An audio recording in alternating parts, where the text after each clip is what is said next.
Profesional en las áreas de psicología, nutrición y dietética. Presta sus servicios en ambas ramas del saber y en su consultorio privado ubicado en la calle del Comercio, calle 50, número 4827. Tratamientos psicológicos enfocados en ansiedad, depresión, traumas, superación de duelos y más. Además, tratamientos nutricionales en diferentes enfermedades y valoración del estado nutricional. Atención presencial y virtual. Contacto 314-714-8839. Recuerda, 314-714-8839. Ya se está cocinando un buen desayuno, los nutrientes necesarios para hoy. Demos la bienvenida a nuestra psicóloga y nutricionista María Silvia Aristizábal Duque. Y para todos ustedes, bienvenidos a su programa Nutriendo el Alma.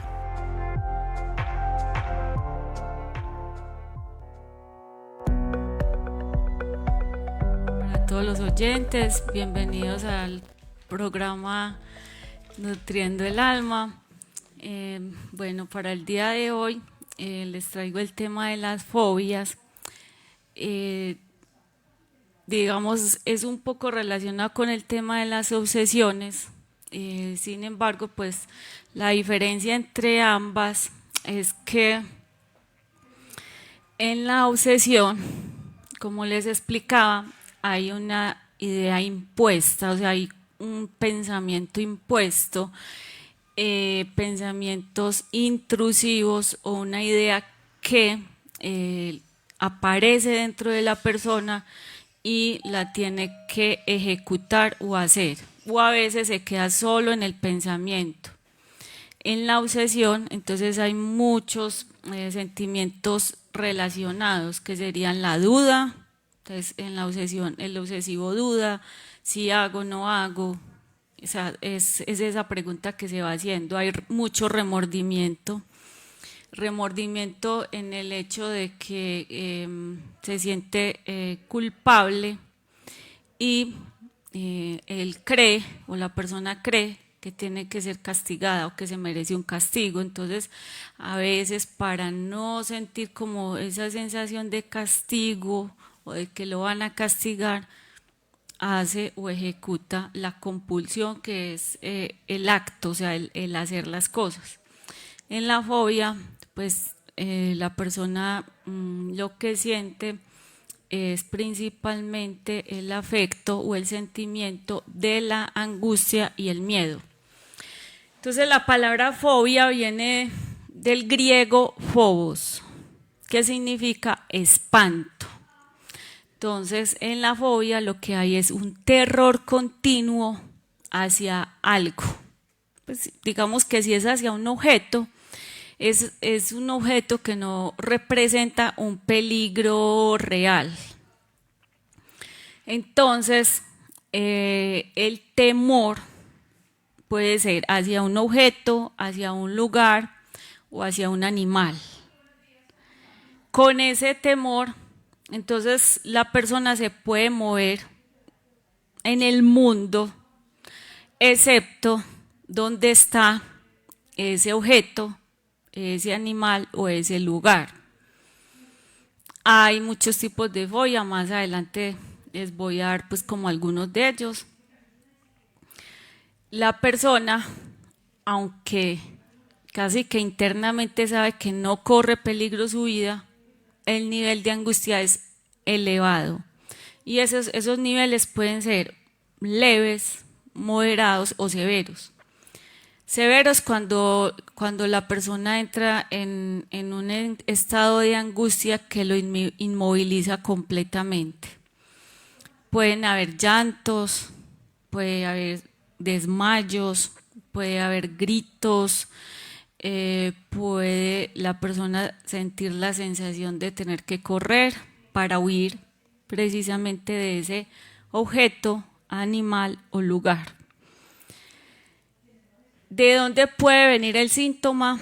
Que es básicamente el trabajo que hacemos desde el enfoque psicoanalítico. Nosotros nos vamos es al síntoma, de dónde puede venir, dónde está la raíz.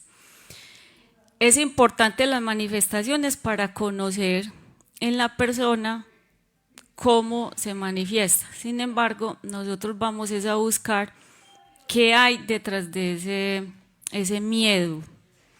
Entonces, lo primero es que todo ser humano tiene sentimientos, tiene deseos, fantasías que pueden ser aceptables para una parte de nuestra mente, pero para otra parte puede ser prohibida. Entonces, esa prohibición, digamos, desencadena algo que se llama represión, se reprime completamente eso prohibido y queda a nivel inconsciente. Entonces, desde el inconsciente, en la fobia se manifiesta en el síntoma, o sea, en un miedo hacia un animal, un objeto o un lugar. Es un enfoque que hay que escuchar mucho, mucho a la persona, porque como es algo como tan prohibido dentro de la persona, puede que no sea fácil hablarlo o casi que volverlo consciente. ¿Por qué? Porque eso mueve deseos internos a lo que la persona pues no está como preparada para enfrentar. Entonces, desde el enfoque terapéutico se hace un trabajo, quizás para muchas personas sería un trabajo muy lento. Sin embargo, como ir a la raíz es tan complejo, piensen por ejemplo que ustedes tengan un árbol sembrado en el patio o bueno, digamos en un lugar. Cortarle las raíces es fácil, perdón, cortarle las hojas es fácil, cortarle los troncos es fácil, pero arrancar la raíz es muy difícil, o sea, ir a la raíz es bastante difícil, entonces por eso se hace poco a poco. En los niños, este es un ejemplo, no voy a decir que cada niño con la fobia esté expresando lo que a continuación voy a decir. En los niños hay ambivalencia como en todos los seres humanos. El niño ama muchísimo a sus padres, pero a la vez también puede sentir miedo por un castigo de su papá, de su mamá, o también puede sentir rabia, enojo. Y para el niño es a veces complicado manejar como esos dos sentimientos. Entonces a veces lo que aparece es una fobia. Como no, el niño internamente no es capaz de expresar o pues también es como algo prohibido, yo cómo voy a expresar que le tengo tanta rabia a mi mamá o tanto miedo, entonces aparece la fobia como algo específico a lo que el niño le tiene tanto miedo y sigue amando muchísimo a sus padres. Entonces esa ambivalencia en los niños es muy difícil de manejar y por eso a veces aparecen las fobias. Por eso esto no se aplicaría para todos los casos, o sea, ya uno iría caso por caso. Y entonces ese miedo lo que permite es seguir amando al papá y a la mamá. Entonces eso se llama desplazamiento. Entonces yo desplazo ese miedo, esa rabia, ese enojo, como que la descargo sobre un objeto y sigo amando a mi mamá y a mi papá. Esto es en niños bastante pequeños, ¿sí? Ya un niño más grande que ya quizás pueda expresar, podría decirse que no son tan propensos a una fobia, en el caso de que uno permite pues como que el niño exprese sus sentimientos. Entonces las fobias antiguamente, cuando los niños no podían como poderse expresar, pues eran quizás más comunes en los niños. En las personas entonces adultas, una persona adulta también se puede volver fóbica pues como de un momento a otro. Entonces, la persona con fobia o personalidades, que también se puede decir así, personalidades un poquito fóbicas, es que son temerosas, se angustian por estar en un lugar, huyen del contacto social y podría en algunos casos relacionarse la fobia a un fracaso, a una fragilidad, a un, digamos, a un temor, pero que ese temor viene después de, puede ser un evento traumático, puede ser después de un accidente, o sea, supongamos que una persona le guste mucho manejar un carro, tenga un accidente y puede aparecer luego como algo fóbico el tener demasiado miedo de subirse a un carro o tener demasiado miedo a manejar un carro, o sea, las fobias también o lo fóbico también puede aparecer después de vivir algo traumático. En lo traumático, pues casi siempre decimos que hay algo muy difícil o algo casi prohibido de hablar, entonces queda mejor como totalmente en secreto y queda muy inconsciente, o sea, la misma persona ni siquiera lo detecta eso que queda como sin palabras, oculto, guardado, y a veces aparece pues como esas fobias. Entonces hay fobias pues más específicas. Voy a dar pues como ejemplos, puesto que uno, como le digo, uno podría desarrollar de un momento a otro también una fobia. Las que son como muy estables a lo largo del tiempo, o sea que de pronto quizás apareció en la niñez y la persona ya es adulta, ese tipo de fobia está muy arraigado y aquí es donde a veces los procesos de tratamiento pues son más largos, puesto que el síntoma viene desde la niñez. Entonces, digamos, antes de darles pues como todos estos tipos de fobias, es que todo síntoma tiene una razón de ser, por más raro que parezca el síntoma. O sea, el síntoma, el tipo de fobias, obsesiones, todo tiene una razón de ser. ¿Por qué? Ahí es donde entramos pues con el proceso terapéutico. ¿Por qué razón me volví obsesivo con este tema de la limpieza, por ejemplo, o de seleccionar obsesivamente ciertas formas de organizar? Digamos, les daba el ejemplo de la biblioteca o de que mi ropa esté totalmente organizada por colores, o sea, todo tiene una razón de ser, sino que es inconsciente y no lo sabemos. O sea, solo lo vamos como a ir investigando con cada persona, porque en cada persona es diferente la razón de ser del síntoma. O sea, yo puedo encontrar dos personas con fobia, por ejemplo, a estar en lugares encerrados, pero para cada una de ellas la razón de ser puede ser totalmente diferente, ¿sí? Aunque comparten como que el mismo tipo de fobia y aunque comparten la misma manifestación. Sí, puede ser que se suben a un ascensor y sienten, empiezan a sentir sudoración en el cuerpo, los nervios del cuerpo se hacen más sensibles, tienen un deseo impresionante de salir de ahí porque se sienten ahogados, o sea, puede haber falta de aire. O sea, en dos personas que sufran eso, las manifestaciones parecen iguales.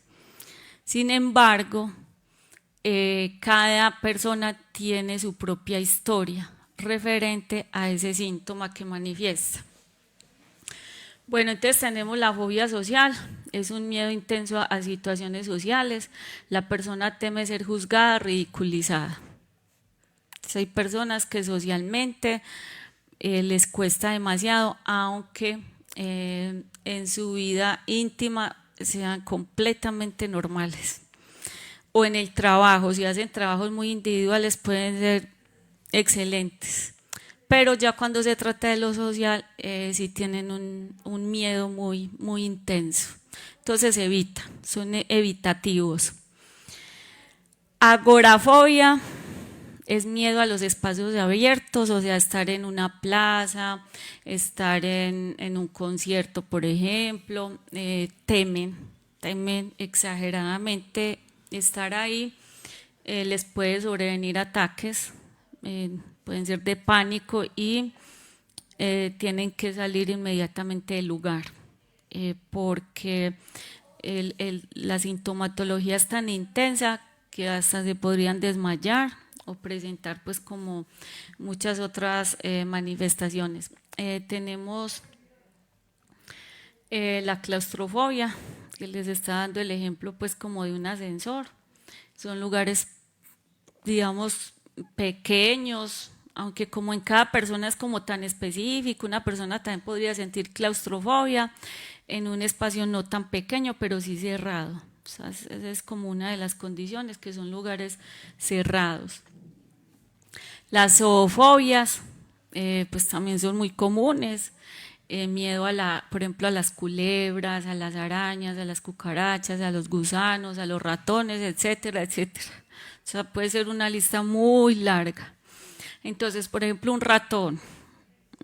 Pues un ratón en realidad no nos atacaría, pero una persona con fobia sí siente como una angustia tan impresionante que lo siente como un ataque. O sea, que el ratón la está atacando. Entonces, empiezan, digamos, puede ser que empiecen los gritos o corren o se suben en una silla o, cierto, buscan como auxilio para alguien que quite pues el ratón. Y así pues en cuanto a las zoofobias, zoo es animal, en cuanto a las fobias animales, pues uno pensaría que sí está muy arraigado en la infancia, porque pues el niño o los niños pequeños pues igual tampoco saben si un animal es peligroso o si simplemente son insectos, pero pudo haber sucedido algo traumático y ese animal o a veces una imagen de ese animal pueden estar cerca, porque inclusive se ha descrito fobias y que la persona luego como que recuerda y era que estaba viendo una película y algo muy aterrador y también pueden experimentar una fobia. Brontofobia es la fobia a las tormentas, o sea, el miedo a las tormentas. Podría ser un miedo muy real en las personas que viven en zonas costeras donde hay tantas huracanes o tantas tormentas tropicales. La nictofobia es el miedo a la noche o a la oscuridad, también bastante frecuente en los niños. Los niños también sienten bastante temor por la oscuridad. Ya en los niños, en este caso, pues también hay que investigar qué sucede o de dónde surgió el miedo, porque a veces se complican, digamos, las relaciones familiares, porque entonces el niño no es capaz de dormir en su habitación porque tiene demasiado miedo a la oscuridad, pero podría ser pues como relacionado con otro asunto. O sea, lo que uno ve o la manifestación nos sirve como para encauzarnos en ir indagando, ir buscando, pero puede ser que esa oscuridad o ese temor a la noche pues esté relacionado con otros temas. Hematofobia, muy conocido también esta fobia, que es a la sangre, a ver heridas, bastante común. Hay personas que van a un examen de sangre, les extraen sangre y se desmayan inmediatamente. Es casi como automático. O en un accidente inmediatamente también se desmayan. Para las personas que no tienen ese temor les parece totalmente absurdo que otra persona se desmaye porque vea sangre. Y está pues como muy relacionado con la vida, puesto que la sangre pues en nuestro sistema corporal es vida, ¿sí? Entonces ya uno indagaría con la persona a ver qué sucede, si en algún momento hubo un accidente también en la familia. A veces hay fobias que vienen de nuestros abuelos o bisabuelos, o sea, porque con la persona se empieza pues como esa investigación, esa indagación y a veces surgen esas historias muy del pasado, ¿sí? Entonces eso también a veces se puede transmitir. Tenemos la tanatofobia, que es el miedo a la muerte, muy común. Mucha gente tiene este temor, yo diría que muchísimas personas. porque la muerte pues nos enfrenta con algo de lo que decimos que es tan real la muerte que no queremos saber de ella. Entonces, entre menos queremos saber de la muerte, más miedo a ella. Precisamente en las personas que tienen este miedo, pues también se trabaja muy poco a poco, porque puede ser un miedo tan intenso que la persona no tolera que se hable de eso, de la muerte. Nosofobia, también muy común, que se llama el miedo a contraer enfermedades. Muy común ahora con el internet, con Google, que usted va y consulta si usted tiene un dolorcito en la cabeza, en cierta parte de la cabeza, va y busca. Casi siempre aparecen enfermedades graves, entonces la persona se imagina que ya está con un derrame cerebral, etcétera, etcétera. Así cualquier síntoma. Por ejemplo, las personas que sufren ataque de pánico también es común que van y consultan rápidamente a internet y se imaginan a veces lo peor, que les está dando un infarto, que se van a morir. Entonces es la angustia, el miedo intenso, es un miedo que no se puede controlar. Entonces el miedo a enfermar es también un tema muy de la actualidad, porque como ya tenemos toda la información en internet, ya podemos acceder a todo, entonces pues es un miedo que se puede intensificar. Entonces todas las fobias, como les digo, tienen una explicación, tienen una razón de ser. Hay unas que es más fácil acceder pues como a ese significado, a esa representación, hay otras que no. Hay otras que son bastante difíciles, muy lento el tratamiento, porque de alguna forma pues la fobia es una protección. O sea, la persona con la fobia se protege de enfrentar esa situación difícil que vivió o ese tema tan angustiante que con el cual pues digamos es más fácil tener la fobia a un ratón y sigo mi vida tranquila donde no hay ratones y solo aparece el miedo intenso cuando está el ratón.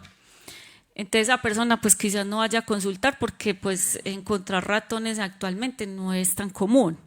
Pero si la persona sufre una claustrofobia o sufre una fobia social, quizás sí consulte porque se siente muy mal, porque no entiende qué pasa con ella misma, porque no es capaz de estar en público o con grupos de personas. Esa persona quizás de sentirse tan mal, si ella misma internamente se dice, sí, yo tengo que buscar o tengo que mejorar esto.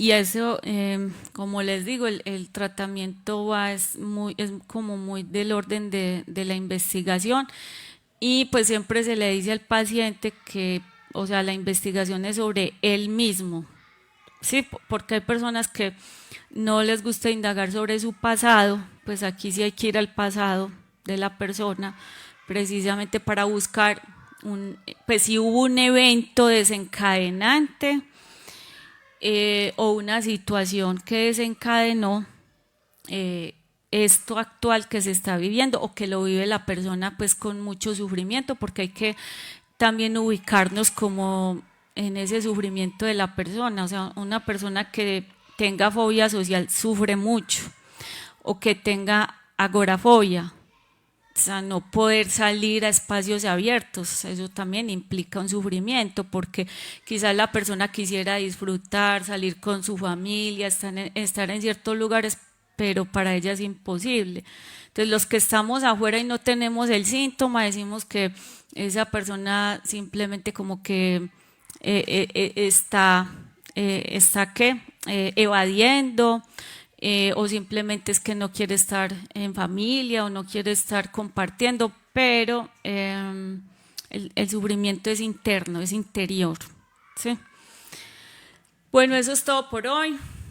Muchas gracias a don Alfredo, muchas gracias a la directora de la emisora, muchas gracias también al Comité de Comunicaciones y también a ustedes los oyentes. Muchas gracias y pues un feliz día para ustedes y los espero el próximo jueves.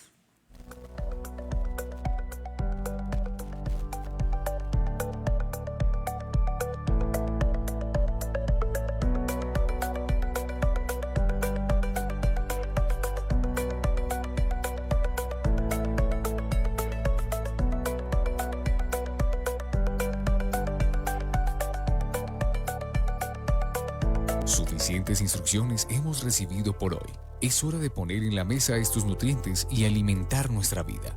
Escúchanos en una nueva emisión de Nutriendo el Alma la próxima semana, solo aquí por Aso Comunal FM Estéreo.